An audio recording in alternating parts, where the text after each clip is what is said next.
안녕하세요. 하늘빛 향기의 표인봉입니다. 안녕하세요. 윤유선입니다. 우리나라 대표 배우는 윤유선. 목사님. 왜 웃으세요? 네. 아니 갑자기. 그리고 우리나라 대표 기독교 채널은 CGN TV. 그렇다면 우리나라 대표 교회 하면 어떤 교회를 얘기할 수 있을까요? 비교할 수는 없지만 진짜 우리 여러 교회 하면 이렇게 막 떠오르잖아요. 네네. 그중에 저는 한경직 목사님께서 심호하셨던 영락교회가 제일 생각이 납니다. 예. 북한 선교, 학원 선교, 군 선교의 그 초석을 쌓은 대표적인 교회죠. 맞습니다. 1945년 신앙의 자유를 찾아 남한 성도들이 세운 영락교회. 76년이 지난 지금도 그 선교 정신을 쭉 이어나가고 있는데요. 오늘은 영락교회의 위임 목사이신 김은성 목사님을 모시고 다양한 얘기를 오늘 나눠보도록 하겠습니다. 반갑습니다. 반갑습니다. 감사합니다. 네. 제가 간략하게나마 네. 그 영락교회를 소개를 했는데요. 좀 자세하게 역사들을 조금 소개해 주시면 좋겠습니다. 네, 아까 말씀하신 것처럼 이제 1945년 12월에 배단위 전도교회라는 이름으로 시작이 됐어요. 아, 그래요? 처음에 네. 다른 이름이었군요. 네네. 그래서 이제 영락교회로 바뀌었는데 저는 그 설립되는 과정 속에 영락교회의 아픔과 또 동시에 사명이 다 거기 녹아 있다고 생각합니다. 왜 그러냐 하면 이 한 목사님은 신의주에 계셨거든요. 네. 근데 이제 이쪽에 내려오신 것이 해방 이후에 북쪽에는 소련군을 앞세운 김일성 세력이 들어왔고 남쪽은 이제 미국과 이제 자유민주주의 세력이 들어왔잖아요. 근데 거기 벌써 6.25는 1950년에 이제 발생했지만 공산주의 통치는 이미 시작이 된 거예요. 예. 그러니까 이제 기독교인들이 못 살아서 신앙의 자유 때문에 내려왔거든요. 그러니까 벌써 그 속에 우리 민족의 아픔이 이제 영락교회를 통해서 표현되는 거죠. 네.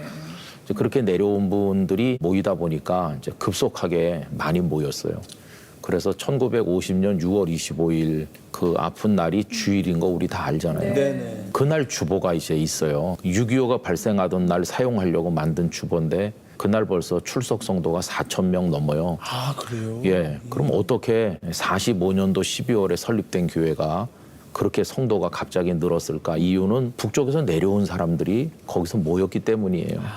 그러니까 그 아픔 속에 또 사명도 있다는 거는 그러니까 우리 민족의 아픔 속에서 탄생된 교회니까 이제 민족 복음화 또 우리 국민들을 위한 어떤 봉사 이제 이런 것들이 벌써 교회 태동 때 그 속에 들어 있었다고 볼 수 있는 거죠. 네. 올해가 76년째 됐습니다. 학교도 여러 학교를 만드셨었다면서요? 네, 학교를 이제 한 목사님이 인재를 키우지 않으면 희망이 없겠다고 생각하셔서 영락중학교, 영락고등학교, 영락의료과학고등학교, 그리고 보성여중, 보성여고. 근데 보성여중고는 원래 있었어요. 네. 그러다가 피난 이후에 여기서 다시 재건을 시작해가지고 하게 된 거고, 그다음에 대광초, 대광중학교, 대광고등학교 이렇게 8개 학교를 지금 영락교회가 관여하고 있고, 이제 숭실대학교는 신사참배 때 학교를 문을 닫았는데 네. 16년 만에 영락교회에서 다시 재건돼 가지고 이제 지금 상도동에 이제 네. 가 있죠.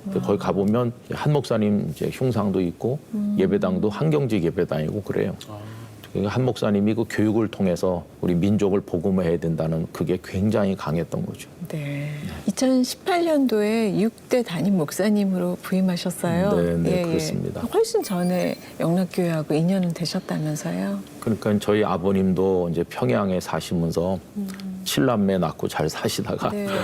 전쟁 통해 가족이 다 헤어졌고 홀로 이제 남쪽에 내려와 계시다가 이제 영락교회에서 하나님의 위로를 받으셨죠. 그리고 거기서 제가 태어났고 6살까지는 영락교회 다녔고 또 절 낳으신 어머니도 영락교회 묘지에 묻히셨고 제가 또 먼 데로 이사를 가서 거기 다른 곳에서 성장했는데 신학대학원에 들어가니까 영락교회 한경직 목사 기념사업회에서 신대원 과정 저를 공부를 시켜주셨어요. 아, 그래서 네. 또 그때 이제 장학금 받고 또 그 장학생들을 오라고 하는 날이 있었거든요. 가서 목사님도 뵙고 그리고 뭐 저는 그냥 다른 교회에서 사역했는데 목회도 얼마 끝자락에 남지 않은 상황에서 오게 될 줄 몰랐어요. 그러니까 원점 회귀하는 식으로 출발선으로 다시 네. 되돌아왔어요. 제가 듣기로는 이제 영락교회 오시기 전에 부산 영도에 있는 땅끝교회에서 무려 네. 28년 동안을 계셨다고 네, 들었거든요. 맞습니다. 네. 그리고 이제 영락교회로 청빙이 되신 거죠. 네, 네. 예, 그 얘기도 좀 해주시면 좋겠습니다. 저는 이제 신학교 다니면서 선배들을 보니까 기도를 엄청난 기도를 하는 거예요. 뭐 예를 들면 내 생명을 바치겠어요. 뭐 이런 식으로 기도하는데 네. 야, 그러면 신학생은 저런 기도를 해야 되나. 그런 기도는 차마 두렵고 그래서 제가 했던 기도는 그냥 어디서든지 제일 먼저 오라면 거기가 어디든지 가겠다 이렇게 했는데 이제 그 부산 영도에 있는 교회가 그때는 영도 중앙교회였는데 저를 오라고 하는 거예요. 저는 부산에 가본 적도 없거든요. 네. 기도는 7, 8년 했지만 실천은 어렵더라고요. 근데 하여튼 거기서 그저 은퇴한다고 생각하고 행복하게 28년 있었는데 또 여기 영락교회 장로님들께서 부산에 찾아오셔서 여기서 좀 마지막 마무리를 하면 안 되겠느냐.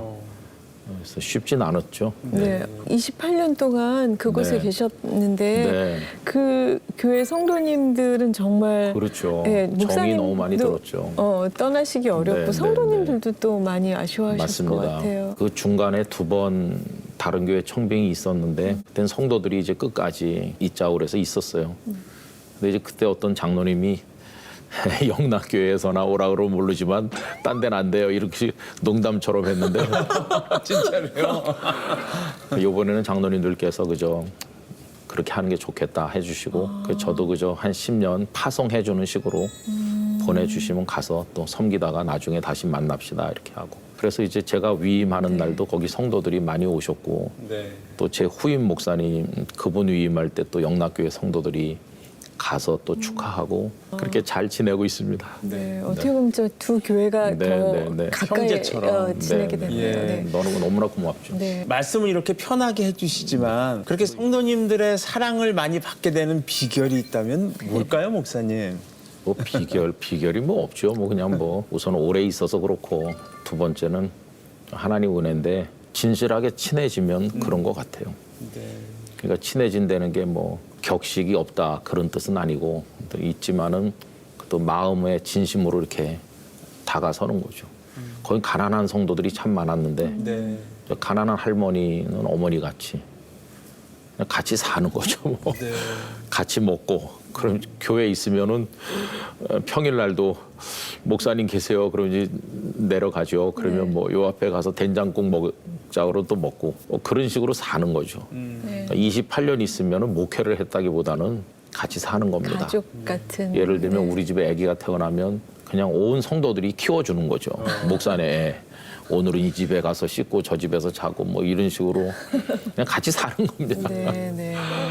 아니 교회가 규모가 어느 정도였을까요? 제가 갔을 때는 네. 이제 자그마했어요. 그러다 제가 올 때는 이제 출석하는 사람이 한 1,500명 됐어요. 예. 네. 아니 가족적인 교회를 말씀해 주셔서 정말 이렇게 작은 교회인가. 근데 워낙 오래 있으니까 이제 네. 계속 그런 식으로 됐어요. 성장했군요. 네, 네, 네, 네. 네, 네. 그리고 영락교회로 청빙 오셨을 때도 무려 98%의 네. 동의율을 얻으셨다고 하는데 그러니까 이제 그 여러 해 전에 이제 제가 여기 영락교회 집회에 와서 설교를 한 적은 있었는데 네. 그 후에는 일체 아무 관계도 없었어요. 이제 근데 그분들이 이제 그냥 성도들한테 이런 목사가 있다 이렇게 하니까 절 보지도 않으시고 그렇게 해주셨어요. 저는 아무것도 없거든요. 사실 뭐 공부를 많이 한 사람도 아니고 그 흔한 박사 학위를 받은 것도 아니고 그냥 있는 그대로 그냥 좀. 근데 그게 한경지 목사님 정신인 것 같아요. 거기 청빙위원장님이 목사님 우리는 박사를 모셔오려고 온 게 아니고 목사님을 청빙하려고 온 거라고. 제가 자꾸 비결을 여쭤보는데 그렇게 많은 분들이 좋은 인상을 갖게 되시는 비결이 뭘까요, 목사님? 우선 가만히 있거든요, 저는. 저는 진짜 이게 중요한 것 같습니다. 저는 가만히 있습니다. 네. 이제 땅끝 교회에서도 예배당도 짓고 뭐 센터도 짓고 예를 들면 그런 일을 교회로서 큰 일인데 네. 그거를 회의를 해가지고 뭐 가하시면 예하시오 식으로 해갖고는 안 되더라고요. 그거는 싸움만 됩니다. 갈등만 있고. 근데 그냥 진솔하게 말씀을 전하고 설교 중에 이제 성도들이 이제 이렇게 묵시적 동의가 되면 동의제청 그런 회의 없이 그냥 당연히 짓는 거다 이렇게. 그냥 묵시적으로 합의가 이루어져 갖고 회의를 해서 목회하는 건 안 되는 것 같더라고요. 네. 하나님께서 그 모두에게 감동을 주실 때까지 네. 잠잠히 기다리면서 네. 하는 것이 가장 좋은 목회다. 그러니까 저는 하나님이 일하신다는 표현을 많이 느껴요. 네. 하나님이 하시는 겁니다. 무슨 갈등도 저걸 어떻게 해결할 수 있나 하고 고민하고 그냥 기도하는데 며칠 지나면 저절로 해결이 돼 있는 게 많아요. 그러니까 아무것도 안 하는 거죠. 아, 그건 진짜 하나님이 하실 때까지 네, 기다리시는 네, 거니까 예, 그 성도들에게 믿음의 본을 보이시는 게 아닌가. 네, 그래서 제가 이제 신학교에서 그런 설교를 한번 했는데 무능력의 능력을 배워야 되는 것 같아요. 내보일 게 아무것도 없고 능력이 없지만 그러니까 이제 하나님의 능력이 역사해 주시는 무능력의 능력이 목회하는데 크게 유익한 게 아닌가 이렇게 생각합니다. 맞습니다. 근데 참 그게 정말 믿음이고 인내인데 네. 그게 안 돼가지고 저희가 막 애쓰다가 늘 실패하는데 목사님 그걸 보여주시네요. 예. 해도 안 되더라고요. 제가 이제 처음에 가서 젊은 나이에 32살에 담임 목사가 됐거든요. 네. 아, 그러셨구나. 네, 그래가지고는 부흥시켜 보겠다고 이제 설교 준비 같은 것도 토시까지 다 외워서 네, 네. 그래서 이제 안 보고 하는 거예요. 열심히 아무것도 안 되더라고요. 그래서 하나님께 항의를 했죠. 이렇게 열심히 준비해서 다 외워가지고 원고도 없이 하는데 뭘 어떻게 해야지 되는 겁니까? 그러니까 네네. 하나님께서 어느 날 새벽에 참 큰 은혜를 주셨는데 나는 네가 포기하길 기다리고 있는 지가 오래라고. 네가 포기하면 그다음에 내가 일한다. 근데 네가 포기 안 하고 네가 뭐 열심히 하니까 나는 그냥 너를 보고 있는 거라고. 그래서 그다음부터는 참 자유로워졌어요. 저는 목회에 있어서 그게 굉장히 중요한 모토가 됐는데 자유하는 거. 네. 내가 노력했기 때문에 되는 게 아니라 하나님이 하신 거다. 그러니까 목사가 죽을 써도 하나님 은혜를 주시면 되는 거. 그런 걸 여러 번 경험했어요. 아, 맞습니다. 너무 정말 신앙생활하는데 제일 중요한 말씀이 아닐까 네. 하는 생각이 드는데요. 목사님 영락교회 이제 부임하셨을 때 첫 설교 하실 때 네. 그 이런 말씀하셨대요. 자유인으로 살고 싶다. 물질이나 명예, 권력 따위에 절대 예속되지 않는 완전한 자유인이 되고 싶다 하셨는데 지금 부임한 지 3년 네. 되셨잖아요. 어떻게 잘 지켜지고 계세요? 네, 뭐 그러니까 대개 목사님들이 이제 목회 일찍 시작하면은 이 교회를 부흥시켜서 맞아요. 첫 번째, 두 번째는 그래서 내가 원로 목사가 되고 뭐 세 번째 그래서 그다음에 뭐 하겠다 이런 구조가 많이 작용하는데 저는 뭐 아까 말씀드린 대로 이제 하나님께 맡겼고 그다음에 원로 목사님 되려면 20년 이상 기본으로 그 교회 하셔야 되는데 부산에 있었으면 원로 목사 뭐 됐겠죠 아마 그죠? 그 오래됐으니까. 근데 그거 이제 영락교회에서는 원로 목사가 안 될 거고 그다음에 네. 또 은퇴한 다음에 뭐 하겠다는 생각도 별로 안 하니까 아무 데도 매이지 않는 거예요. 저희 성도들한테 그런 말씀 몇 번 했는데 거기 있다가 여기 왔기 때문에 좋다던가 그런 것도 요만큼도 없고 오늘까지 하고 관도도 뭐 섭섭하다던가 그런 게 요만큼도 없다. 그냥 하는 날까지 하나님 말씀을 그냥 섬기다가 그냥 가면 되는 거니까 그렇게 생각하니까 아무 그게 없어요. 무슨 교단, 정치 이런 데도 아무 관심이 없고 그냥 늘 편안하죠 뭐. 후배 목회하시는 목사님들이 오늘 이 시간을 통해서 말씀하시는 것들을 잘 메모해서 같이 자유를 좀 누렸으면 좋겠다 이런 생각도 아이고, 드는데요. 저는 너무 부족한 사람이죠. 전 세계의 모든 교회겠죠. 이 코로나19 팬데믹 때문에 사실 목회하기가 너무 힘든 그런 시절을 저희가 보내고 있는 건 사실인데요. 영락교회도 예외는 아니죠. 다 똑같죠. 그 위기도 느끼고 또 기회인 것 같기도 해요. 네. 위기는 우선 익숙하던 거를 못하는 데서 오는 영적 충격이라고 그럴까. 우선 예배 못한다, 뭐 모임 못한다. 이런 거를 못하기 때문에 충격인 것 같지만은 기회라고 생각하는 건 그렇게 원하던 초대교회로 돌아가는 거예요. 그동안 교회들이 왜 힘드냐 하면은 많이 모이려고 하니까 많이 모여지지 않을 때 갈등이 생기거든요. 왜 우리 교회는 많이 못 모이나. 그다음에 예배당 건축을 멋있게 하고 싶은데 왜 우리 교회는 건축이 잘 안 될까? 왜 못할까? 이런 갈등. 그런 거 못하면 목사님들도 마치 목회를 못하는 것 같은 예배당도 하나 번듯한 게 없고 성도도 얼마 없다 이런 게 열등감이 되잖아요. 근데 초대교회는 예배당도 없고 많이 모이지도 못하고 그냥 각자가 각계 전투식으로 자기 생활 현장에서 믿음을 고백하잖아요. 근데 지금 교회 못 오니까 초대교회처럼 된 거예요. 각자 자기 가정, 일터 거기서 믿음을 지키면서 또 예배당을 새로 지어도 있으나 마나잖아요. 오질 못하니까. 네, 네. 그러니까 초대교회처럼 됐어요. 그랬을 때 중요한 건 신앙의 자생력이죠. 그죠? 거기서 믿음으로 버틸 수 있는 끝까지. 네. 우리 사회에서 코로나 때문에 교회 다니는 사람 비난 많이 받지만 거기서 정말 빛과 소금으로 살면서 그거를 훈련하는 기회가 되는 거다. 진짜 성도다운 성도. 그래서 작년 3월 1일부터 이제 119 대작전이라고 매일 새벽에 영상도 보내고 뭐 이렇게 하고 179일 또 그 이후에 연말까지 한 친구 운동도 하고 올해는 말씀대로 365 다 끝나가는데도 아직도 코로나가 안 끝나서 내년에는 영락 오이 코스라고 오이 코스가 그 헬라어 단어에서 가정, 집 그런 뜻인데 가정을 이제 주님의 은총으로 세우는 운동인데 그게 오이 코스가 우리말로 하면 오이 코스니까 52주 코스가 되는 거예요. 그래가지고 쉬운 두 가지 신앙 주제를 선정해갖고 이제 내년엔 또 그걸로 하고 그래서 하여튼 성도들이 자기 자리에서 믿음을 고백하는 일을 도울 수 있으면 우리가 뭐 같이 다 이렇게 대단하게 모이지 못해도 살아있는 그리스도인이 되면 되는 거니까. 네, 네. 그리고 이제 선교나 봉사도 옛날에는 모여서 헌금을 해갖고 그 이름으로 뭘 거대하게 하는 걸 많이 했는데 이제는 각자가 작은 선교사, 작은 섬김이가 돼갖고 자기 주변에서 전도하고 자기 주변에서 작은 거라도 나누면 되는 거죠, 그죠? 국민들 속으로 녹아 들어가서 그런 게 중요한 것 같아요. 네. 그 목사님 생각하시기에 목회자가 갖춰야 할 덕목은 뭐가 있을까요? 네. 그래서 조금 이제 아쉬운 거는 제가 옛날에 연배 높으신 이제 마다 돌아가시고 한 옛날 목사님들을 많이 접해봤는데 그분들은 공부를 많이 안 했습니다. 다 되게 옛날에 그저 정식 신학대학교를 못 나온 분들도 많았어요. 옛날에는 그냥 지방의 성경학교를 졸업을 해서 목사 되셨다든지 100세 넘으신 분들 중에 그런 분들도 많아요. 근데 그분들은 이제 하나님 앞에 무릎 꿇는 거 산에 가서 뭐 며칠씩 엎드려서 기도했다. 그런 얘기들을 많이 들을 수 있었는데 그 이후에 이제 저희 세대를 거쳐 이렇게 가면서 바람직하면서도 하지 않은 게 섞여 있다고 생각하는데 이제 학력이 많이 이렇게 목사님들이 다 고학력자가 됐고 네네. 다양한 달란트를 가진 국제적 감각을 가지고 굉장히 이제는 아주 뛰어난 그런 재주가 많은 분들이 많이 배출됐어요.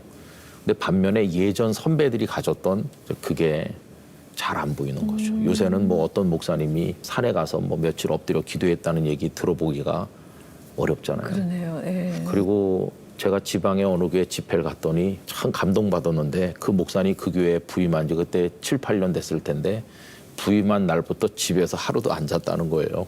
어디서 좀 젊은 목사님인데 네. 그래서 강단 위에 모포를 하나 깔고 거기서 목사님이 밤에 자고 새벽 기도를 인도하니까 성도들이 밤에 또 오는 거예요. 네.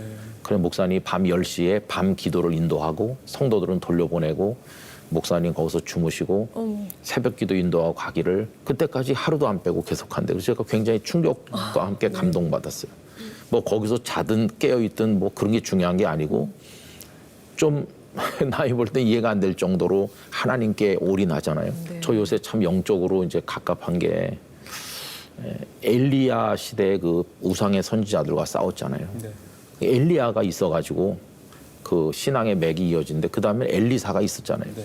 근데 엘리사 이후가 없거든요. 엘리사로부터 그걸 물려받은 사람이 성경에 두드러진 사람이 없는데 북왕국은 이제 결국 타락하다 멸망했거든요. 그래서 이제 우리나라 한국 교회 이렇게 맥을 이어오던 어떤 영적인 하나님이 쓰신 종들이 있을 텐데 그 다음 시대는 누가 이어서 이 시대에 엘리사가 돼야 될 것인가. 그때 그 아람이 쳐들어왔을 때 엘리사가 나한테 보내세요.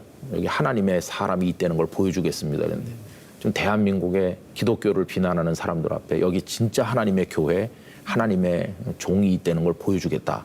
할 만한 그게 우리에게 있을까. 그게 참 영적으로 너무너무 안타깝더라고요. 그래서 엘리사 후세대를 이 땅에 하나님이 세워주시기를 젊은 목사님들 중에서도 배출돼야 되고 그런 정말 하나님 앞에 드리는 간절한 기도가 있습니다. 아, 그 말을 들으니까 정말 세상의 그 비난들이 교회에 쏟아질 때 네. 우리가 진짜 빛과 소금이 될 수 있는 사람이 돼서 네. 예, 다시 맥을 이어가야 되겠다는 네, 네. 그런 다짐들이 지금 필요하구나. 예. 그러니까 지금은 뭐 왜 우리를 욕합니까? 뭐 우린 그런 거 아닌데요. 이렇게 항변하거나 뭐 가서 데몬스트레이션 하고 어디 성명서 내고 그래갖고 될 시대가 아니고 우리가 진짜라는 거를 보여주는 거 외에는 방법이 없어요. 근데 그 진짜임을 보여주는 건 위로부터 오는 하나님의 능력이 있어야 되거든요. 진짜 생각해보니까 한때는 정말 말씀 읽는 거는 너무 게을리하고 기도만 저희가 해서 언젠가부터 말씀 네. 읽으라고 그래서 그 말씀은 읽고 기도는 점점 또 짧아지고 맞습니다. 그죠? 그러니까 저희가 참 밸런스가 없나 봐요. 맞습니다. 예. 지금 저기 우리나라 기도원 다 거의 문 닫았어요. 기도원이 거의 문 닫고 왜냐하면 올라오는 사람이 없어서 기도원이 유지가 안 돼요. 기도원들이 이제 수련장으로 바뀌고 뭐 팔리고 그 선배 목회자분들이 그런 말씀을 이제 하시는 걸 들었어요. 우리 때는 라떼는 그 나무 뿌리를 3-4개를 뽑아야 이 이제 목회가 시작이 되는데 후배들은 단 한 뿌리도 안 뽑는다고 이제 그런 얘기가 있는데 오늘 네. 아마 머리로만 하는 신앙을 지금 목사님께서 얘기를 해주신 것 같아요. 네. 그래서 그 뭐 초가집 낡았어도 음식만 맛있으면은 손님들이 가잖아요. 네. 그러니까 우리 첨단 시설이나 뭐 세련된 그런 거 없어도 이 복음이 살아 있으면 성경 말씀이 진국으로 공급되면 결국 그게 영혼을 살리는 거고 우리가 가진 게 그거밖에 사실은 없는데 그죠? 영락교회 하면은 아까도 말씀해 주셨지만 북한 선교, 군 선교 그리고 이제 학원 선교를 빼놓을 수가 없는데요. 학원 선교를 또 해야 다음 세대의 신앙이 전해지고 또 영적 부흥이 일어날 거라고 저도 네, 맞습니다. 생각을 하는데 요즘 이제 사학법 때문에 우리가 미션 스쿨이라고 부르는 이런 전통들을 계승해 나가는 게 사실 거의 힘들어졌다는 얘기를 들었거든요. 맞습니다. 예, 어떠신지요? 그러니까 이제 약간 역사를 얘기하면 우리나라의 선교사들이 들어와서 처음으로 근대 교육기관들이 생겼어요. 그 이전에는 서당밖에 없잖아요. 그래서 한 교회가 한 학교 이래가지고 교회가 세우든지 크리스찬 개인이 세우든지 많은 학교들을 세웠습니다. 일제 때 탄압받다가 그다음에 해방되고 이제 우리 정부가 들어섰는데 국가가 세운 학교가 없는 거예요. 일본으로부터 물려받은 몇 개 외에는. 그럼 아이들을 키워야 되는데 학교는 없으니까 사립 학교에다가 부탁한 거죠. 당신들이 우리나라 교육을 잘 해주세요. 그러면서 가난하던 우리나라 정부는 할 수 있는 것부터 한 게 초등학교를 설립하는 거였어요. 초등학교는 학교 하나 세우는데 돈이 얼마 안 드니까 그 초등학교를 몇십 년 동안 열심히 세워서 현재는 초등학교는 거의 대부분이 국공립이 됐고 사립이 몇 개 없죠. 근데 중학교는 아직도 국가가 세운 걸로 모자라서 한 25%는 사립입니다. 고등학교는 45% 정도가 사립입니다. 왜냐하면 돈이 많이 드는 거일수록 아직도 우리나라가 학교를 다 많이 못 세운 거죠. 대학은 85%가 사립입니다. 우리나라. 그러니까 각 지방의 거점 도시에 국가가 세운 게 하나씩 있을 뿐이지. 그러면 사실은 학교 교육을 이렇게 볼 때 지금까지 수십 년 동안 사립 학교가 인재를 키웠고 그 인재가 대한민국을 이렇게 구축한 거죠. 근데 이제 사립 학교를 비리 집단화하는 겁니다. 돈 빼먹고 그런다 그러면서 우리가 들어가서 봐야 되겠다 이런 식으로 하거든요. 전에는 이제 정부가 보조금을 준 게 국가가 운영해야 될 걸 당신들이 사재를 털어서 운영하니까 미안합니다. 우리가 조금 보태겠어요. 이제 이런 식으로 한 개념이 지금은 정부가 돈을 주니까 이제는 학교 운영도 우리가 해야 되겠다는 식으로 하고 그래서 사립 학교법을 여러 번 바꿨는데 지금 문제가 됐던 건 작년에 크게 지난 여름에 3가지가 있습니다. 하나는 총장과 교장을 법인에서 못 뽑는 거예요. 그럼 기독교 학교에 불교 신자가 와서 총장하고 상식을 뛰어넘는 거죠. 학교 이사들의 절반을 외부 인사로 하겠다. 그럼 기독교인 아닌 사람들이 기독교 어떻게 운영하겠습니까? 이번에 이제 통과된 거가 뭐냐면은 교사를 교육청에다 맡긴다는 거예요. 교사 선발을. 필답 시험을 맡기는 건데 예를 들어서 한 선생님을 선택하면은 한 100명 정도 지원하십니다. 그러면 한 절반 이상은 실력이 다 충분하신 분들이세요. 그럼 그다음에 중요한 건 뭐겠습니까? 교사로서의 성성, 신앙적 인격, 아이들을 사랑하는지 이런 게 중요한 건데 교육청에서는 한 3배수나 4배수, 5배수 이렇게 추천해 준다는 거예요. 필답 시험 성적 순으로.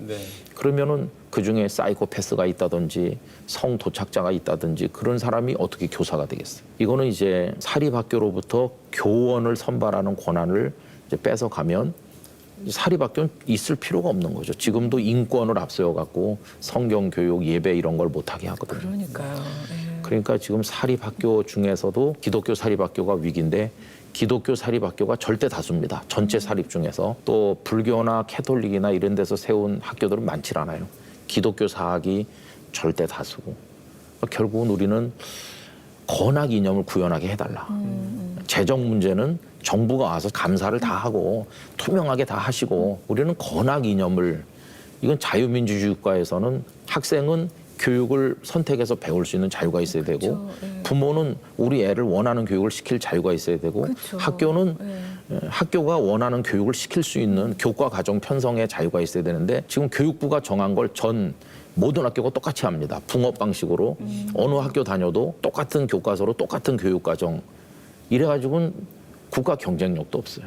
그래서 이제 지금 사립학교들이 어렵기 때문에 이번에 이제 기독교 학교를 운영하는 법인들이 모여야 되겠다. 그래가지고 사학 법인 미션 네트워크를 하나 만든 거예요. 기독교 사학 법인들끼리. 네. 135년 선교 역사에 처음으로 생겼습니다. 법인연합회가. 그동안 이제 그 진행됐던 사학법 문제에 대해서 헌법소원을 거의 준비 중에 있습니다. 그래갖고 지금 기독교 사학들이 좀 살아나야 되겠다 이렇게 하는데 기도해 주세요. 네, 네. 우리 뭐 출산율 저조한 거 이런 얘기도 네. 다 하면은 진짜 교육 때문에 아이 맞습니다. 낳기를 가장 교육. 두려워하시는 것 같아요. 예. 그래서 애들이 학교 오면은 따뜻한 선생님 아래서 하나님 말씀 배우고 건강하게 자라야 되는데 네. 지금 이게 참 큰 위기입니다. 진짜 목사님 말씀대로 이 위기를 잘 네. 이겨내고 진짜 좀 다른 사랑이 네. 넘치는 그런 학교가 많이 예, 네. 기독교 학교가 많이 맞습니다. 있었으면 좋겠어요. 네. 저 같은 경우도 어릴 때 기독교 신자가 아니었는데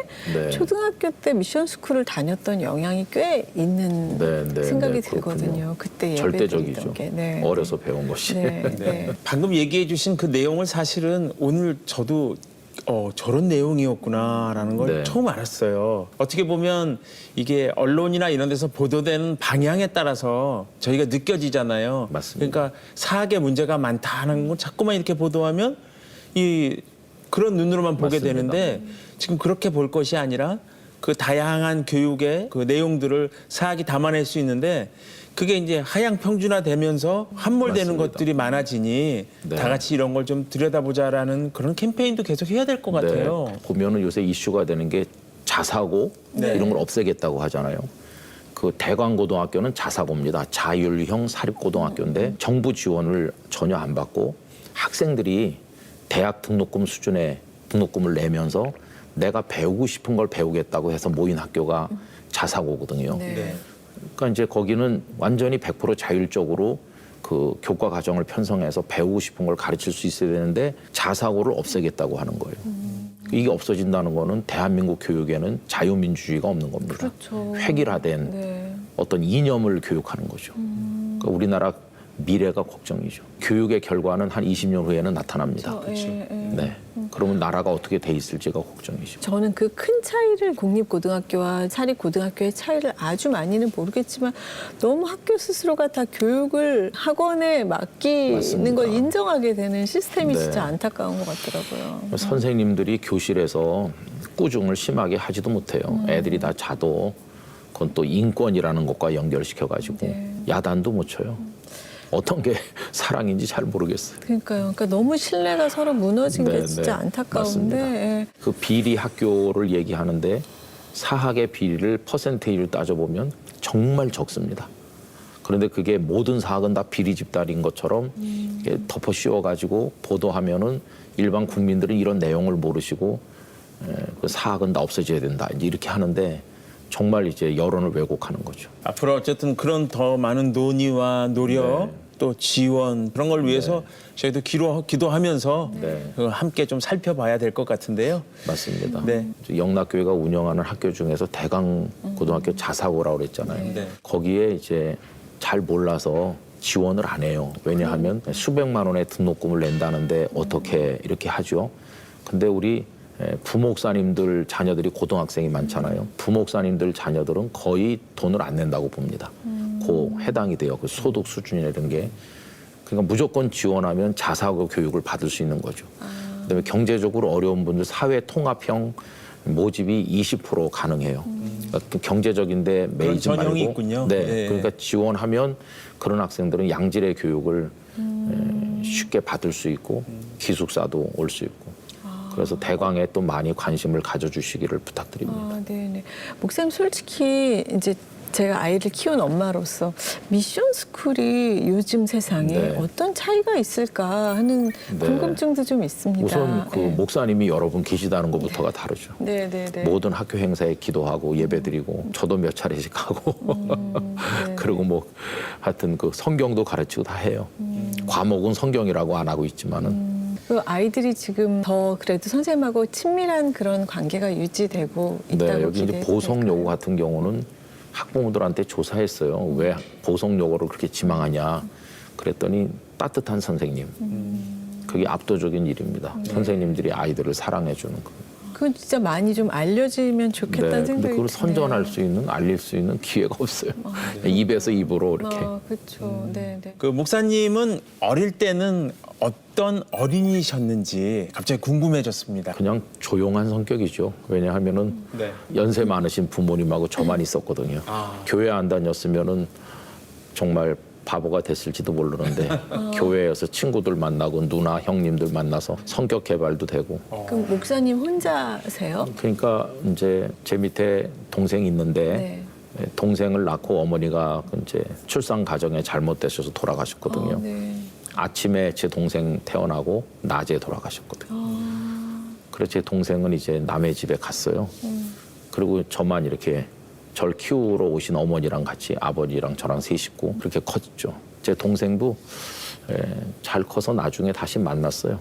그래서 이제 서울의 어느 교회 장로님이 됐고 요즘 잘 지내고 그래요. 네. 하나님 은혜가 많습니다. 네. 그런 그 가정 환경 안에서 네. 목사님께 가장 신앙적으로 영향을 많이 끼친 분은 아버님이시라면서요. 네. 왜냐하면 아버님의 신앙은 이렇게 온실 속에서 이렇게 예쁘게 자란 신앙이 아니고 그 거친 우리나라 일제 그다음에 6.25 이런 어려움 속에서 그냥 비바람을 맞으면서 거친 광야에서 자란 신앙이기 때문에 거칠지만 이제 아주 선이 굵고 단순한 신앙이었죠.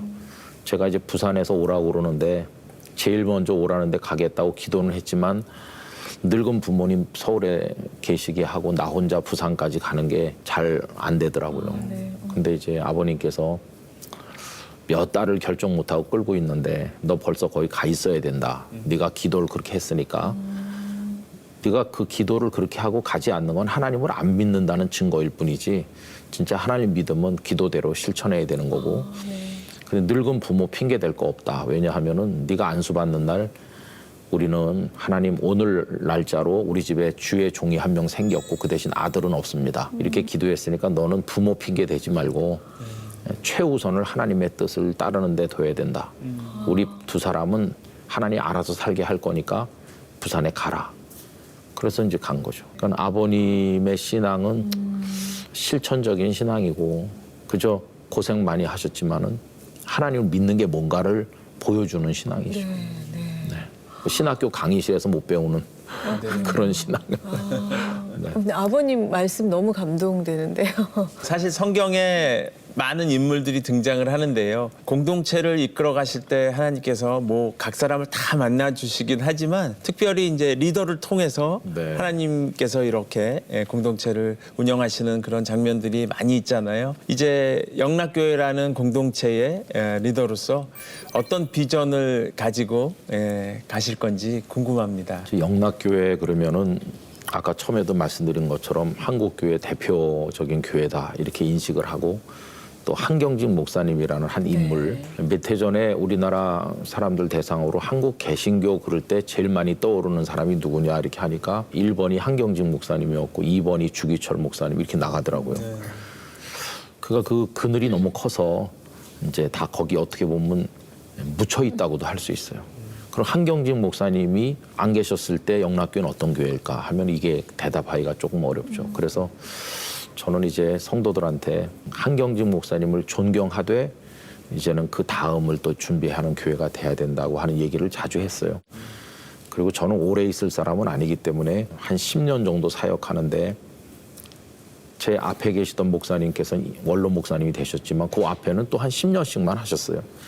그러니까 짧은 10년이지만 20년인 것처럼 하면 되겠다 그렇게 생각을 했고 그래서 징검다리를 몇 개 놓고 가면 후임 목사님이 그걸 디딤돌로 삼아서 도약을 할 수 있도록 하나님께서 돕지 않으시겠나 이렇게 생각하고 몇 가지 생각은 좀 열린 교회가 돼야 되겠다. 그동안 영락교회 그러면은 성같이 이렇게 쌓여 있어요. 근데 좀 열려서 사람들 마음에 이렇게 접근하는 교회가 됐으면 좋겠고 서울 시내 한복판에 하나님 남겨두신 이유가 있을 테니까 한국교회 플랫폼 처치가 돼서 그래서 영락교회 교인을 많이 모은다기보다는 한국교회를 위해서 판을 까는 교회가 돼가지고 거기 베다니 홀도 한 1,300명을 앉는 공연 시설인데 거기서 늘 찬양 무슨 집회 이런 게 늘상 열리고 제 소원은 종로 5가가 한국교회 행정과 정치의 중심지라면 영락교회는 한국교회의 영성과 문화의 중심지가 됐으면 그래서 평일날도 그냥 누구든지 와서 거기서 머물고 차를 마시고 집회 참석을 하고 그래서 이제 3일로 쪽으로 대문을 내려고 계획하고 있는데 그러면 이제 문 없이 열린 그래서 누구든지 명동성당에 사람들 지나다니듯이 이제 그런 식으로 이제 하고 그래서 좀 몇 가지 우리 장로님들한테 말씀드렸고 1월 달엔 성도들한테 이제 다 이렇게 오픈해가지고 이제 같이 추진을 하려고 계획하는 게 있습니다. 그리고 이제 디지털 시대가 됐으니까 코로나를 기점으로 어쩔 수 없이 오프라인 처치의 보완제로서 온라인 처치가 이제 돼야 되는데 그래서 그런 것도 이제 하고 그다음에 또 좀 흘려보내는 교회 선교든지 봉사든지 좀 흘려보내는 교회가 돼야 되겠다. 움켜쥐고 있는 거 이제 한국 교회가 다 흘려보내는 쪽으로 방향 전환해야 될 것 같아요. 네네네. 아니 저는 이제 봄에 개인적으로 영락교회에서 작은 영화 촬영을 했어요. 네. 근데 사실 그게 아주 귀찮은 일이고 저희가 깜짝 놀랐어요. 저는 어떻게 여기서 촬영을 하게 됐어? 막 잘 안 빌려주실 것 같은데 그 젊은 친구들이 하는 작은 교회에 편안하게 이렇게 와서 촬영할 수 있게 문을 열어주셔서 저는 좀 너무 저도 의외고 되게 편안하게 해주셔서 믿는 사람으로서 그 안 믿는 현장 네, 스태프들한테 네. 좀 자랑스러운 마음이 들더라고요. 네네. 앞으로 더 많은 분들이 오시도록 해야 되겠죠. 네. 그런 공간을 아까 목사님 말씀처럼 더 많은 네, 네, 크리스천들의 공간으로 만들어 주신다면 정말 좋겠다. 네. 이런 생각이 잘 들어요. 수리해가지고 이제 잘 쓰실 수 있도록. 네, 다음 없으면 너무 좋을 것 같아요. 목사님인데 아직 이른 얘기지만요. 이제 오신 지 얼마 안 되셨는데 혹시 은퇴 후의 삶을 좀 네. 그래도 그려보실 수 있지 않을까요? 근데 이제 어떤 목사님들이 너무 계획을 많이 세웠는데 그게 교회 짐이 되는 것도 봤어요. 네. 그래서 그냥 저는 어려운 분들한테 힘이 좀 됐으면 하는 소원 하나만 가지고 있습니다. 예컨대 그 시골의 가난한 교회들은 집회를 못 해요. 근데 그런데 이제 저 여러 군데 했는데 한 군 안에 교회들을 다 같이 모이는 거죠. 그럼 가서 말씀 봉사를 하고 또 어려운 교회를 좀 물질적으로 후원할 수 있으면 하고 가서 머무르지는 말고 머무르면 선교지에도 짐되고 다 짐됩니다. 네. 그냥 머무르지 말고 가서 도울 수 있으면 그런 기도만 하고 있습니다. 오늘 말씀을 들으니까 뭐랄까 앞으로 한국 교회가 나아가야 될 방향성을 좀 제시를 해주셨달까 그런 마음이 많이 들긴 하는데요. 목사님께서는 어떤 기도 제목으로 요즘 기도하고 계신지 알려주시면 네. 함께 나누겠습니다. 코로나 시대 목회하는 목사로서 가장 간절한 기도는 성도들의 신앙이 고사되지 않는 얼굴을 2년 동안 못 본 사람이 태반이잖아요. 그 기독교인으로 지금 살고 있는지도 확인이 잘 안 되는 거죠. 그게 가장 간절한 기도 제목이고 아까 말씀드린 우리나라의 엘리사 이후가 끊어지지 않게 그게 진짜 우리 민족이나 나라, 교회를 생각할 때 막 가슴이 터질 것 같은 안타까운 기도 제목이고 근데 또 성도들도 그 기도의 시간을 많이 기다리고 있다는 네, 생각이 네, 맞습니다. 정말 네. 들고 예, 가지 못하더라도 뭔가 기도할 수 네. 있는 그런 그렇죠. 이게- 집에서 하더라도. 네, 그런 훈련을 저희를 좀 이렇게 네. 해주셨으면 하는 바람이 생기네요. 예. 오늘 영락교회에 관련된 또 여러 그 미션 스쿨에 관련된 또 이런 선교에 관련된 얘기 많이 해주셨는데요. 이제 마무리 정리해야 될 시간인 것 같습니다. 마지막으로 못다한 이야기나 하실 말씀 있으면 부탁드리겠습니다, 목사님. 네, 저는 그저 한국 교회가 좀 그저 단순하면서 그러나 색깔은 복음의 색깔로 더 분명해지고 그러면서 좀 낮은 자리에서 섬겼으면 하는 마음이 있습니다. 왜냐하면은 베들레헴에 가서 아기를 보는데 그 표적이 구유에 누긴 게 표적이거든요. 그래서 많은 아기들 중에 누가 그냐 했을 때 구유에 누인 아기는 겸손한 아기거든요. 그죠? 네, 네. 한국 교회가 그런 이미지를 많이 잃어버렸어요. 그런 게 제 개인적으로 한국 교회 바라는 바라고 말씀드리고 싶습니다. 네, 네. 목사님 오늘 말씀이 마음에 울림이 꽤 정말 오래 남을 것 같아요. 하나님이 기도하시게 저는 그냥 힘 빼고 있어야 된다는. 맞습니다. 네, 저희 사실 다 뭐든지 열심히 저희가 늘 요새 경쟁적인 사회가 더 네, 돼서 뭐든지 막 열심히 하느라 애쓰고 있잖아요. 네. 네. 네, 오늘 말씀 너무 잘 들었고요. 네. 예, 그 예전에 그 피난민들을 하나로 모아서 한국 교회 맥을 시작했던 영락교회 엘리사 이후에 또 많은 재원들이 나오기를 저희들 바라면서 같이 기도하면서 목사님 목회를 응원하도록 하겠습니다. 고맙습니다. 네, 오늘 나와주셔서 너무 감사합니다. 감사합니다. 감사합니다. 수고하셨습니다. 네.